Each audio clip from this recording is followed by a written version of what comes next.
Hyperion, or Terminator? Which weapon should you buy first? When making this important decision, there's obviously quite a few different factors. First of all, we're going to take a look at the price of the two weapons.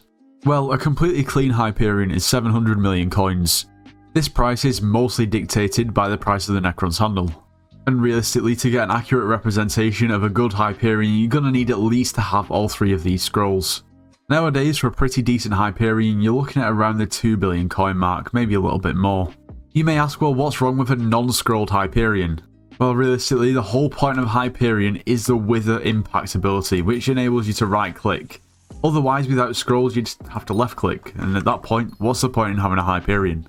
As for a Terminator, its clean price is also 700 million coins. And in fairness, you can pick a decent Terminator up for around about 800 to 850 million coins.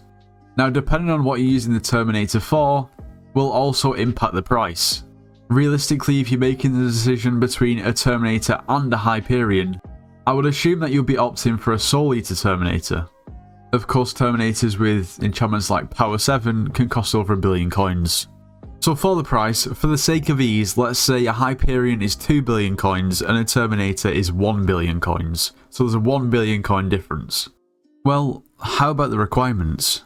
To use a Hyperion, you need a Catacombs Floor 7 completion, which, in all honesty, is not too difficult. That will require you to have Catacombs 24, which again is not too difficult to get. As for the Terminator, you're going to need to reach Enderman Slayer 7, which in fairness is much more of a difficult task than reaching Kata 24 and essentially buying one carry. Now, of course, you are able to buy carries for Enderman Slayer 2. If you do need carries, we offer carries in my Discord server, it's linked in the description down below. However, a carry from Ender Slayer 1 all the way to Enderman Slayer 7 is 400 million coins. So assuming you don't already have Enderman Slayer 7, you could potentially consider that an extra cost of the Terminator, adding 400 million coins onto the price. Just before we move on, if you are planning on purchasing anything from the Hypixel store, make sure to use the code NITROS, it will get yourself 5% off. Also, you should subscribe to the channel, become part of the 24%. We are ridiculously close to 50k, so every subscriber would help at this point. Now, we've taken a look at the cost, and we've also taken a look at the requirements. I think it's also very important to consider the usefulness of these two weapons. And of course, both weapons are useful. But basically, what are the main uses for both weapons? First of all, the Hyperion is essentially a requirement for the Crimson Isles. When I say that, I don't mean that straight up. Of course, you can go to the Crimson Isles without a Hyperion. However, I'm not going to lie, you're going to struggle. With all the mobs having such high health, it definitely becomes difficult to kill them with your conventional weapons.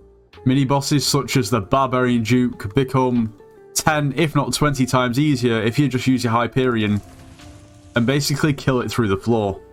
As for other mini-bosses like the Mage Outlaw, it's also pretty difficult to kill it without Hyperion. The same goes for Blade Soul 2. Don't get me wrong, you can definitely kill these mini-bosses without a Hyperion, like it's not impossible. And honestly, it's, if you have the gear, it's probably fairly easy. But the odds are, if you're considering either a Hyperion or a Terminator, then you probably need all the help you can get. Aside from Crimson Isles itself, a Hyperion is pretty much required for pretty much all floors of Kudra. You could probably get away on floor 1 and 2 with a competent party not having Hyperion.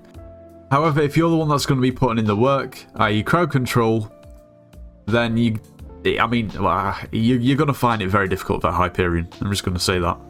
For higher tiers of Kudra, it will be unlikely to even be accepted into a party if you don't have a Hyperion. As for dungeons, the main use for Hyperion is going to be floor 7.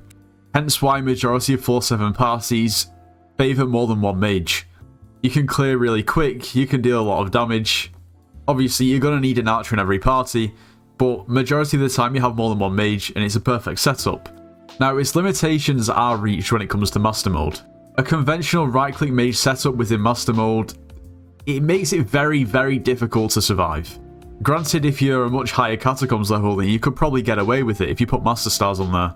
But like I said before, if you're considering between a Hyperion and a Terminator, you are going to struggle to do Master Mode with a Hyperion and a conventional mage setup. I'm not saying it's impossible, and I'm not saying it won't work, because it probably will, it's just not really that efficient. A Hyperion is now very useful to speed up painful slayers such as Wolf. However, because the wolves are so weak, they just take a while to spawn, you could probably still get away with using a Fire Veil, so you don't need a Hyperion to do Wolf at all. Of course, people have been doing it for ages with probably Living Daggers and, you know. And honestly, the same goes for Tarantula Slayer. It's fun just to do this and it's quick. However, you don't need it. As for Enderman Slayer, I feel like the Hyperion has become less useful. Recently, the Atom Split Katana was buffed. Of course, the Atom Split Katana is way cheaper than a Hyperion, essentially meaning that less people are opting for Hyperion when doing Enderman Slayer. Having said that, it's still a viable option, but there are alternatives at this point. As for the Terminator, I would say it's a lot more versatile within dungeons. Now, it's not just the Terminator itself, but it's also the setup that you can use with the Terminator, in terms of not having to use Storm and being able to use Necron. Considering Storm and being a mage is notoriously squishy, this is a big help. With the Terminator, considering it has Master Stars on it, it becomes much easier to do Master Mode floors. And of course, considerably still easy to do the rest of the dungeon floors as well, especially floor 7. You always need someone with a Terminator in floor 7. Realistically, if you're going for quick runs, you need an archer. But it's still needed for floor 7.